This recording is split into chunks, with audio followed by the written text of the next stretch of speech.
Gusto mo ba na hinding-hindi titigil sa kakaisip sa'yo ang partner mo?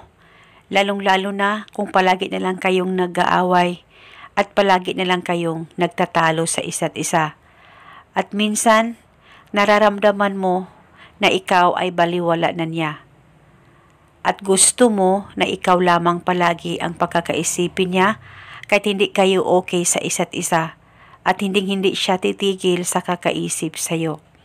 At isa itong paraan para maging maayos at mapatibay ang relasyon ninyong dalawa ng partner mo. Basta dapat 100% ang paniniwala mo sa mga ganitong pamamaraan. At huwag kalimutang palaging magdasal at manalangin at hilingin ng buong puso. Gawin ito sa kahit na anong araw, basta gawin ito bago ka matulog.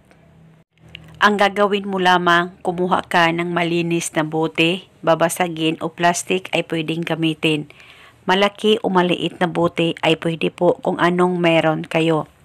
At pagkatapos, kumuha ka ng papel at panulat, isulat sa papel ang pangalan at apelyido niya ng 7 beses. Dapat alam mo talaga ang tunay na pangalan ng target nang sa ganun mapadali po ang talab nito.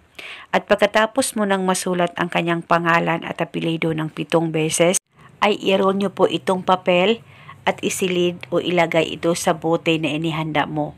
At pagkatapos maglagay ka rin ng kaunting asin. At pagkatapos kunin ang bote, ilapit ang bunganga sa bote sa bunganga mo. Mag-focus at mag-concentrate ka. Pakaisipin mo siya ng mabuti at sambitin mo ang pangalan at apelyido niya ng 7 beses lamang. At wala na po kayong kailangan pang banggitin o ibulong na spell.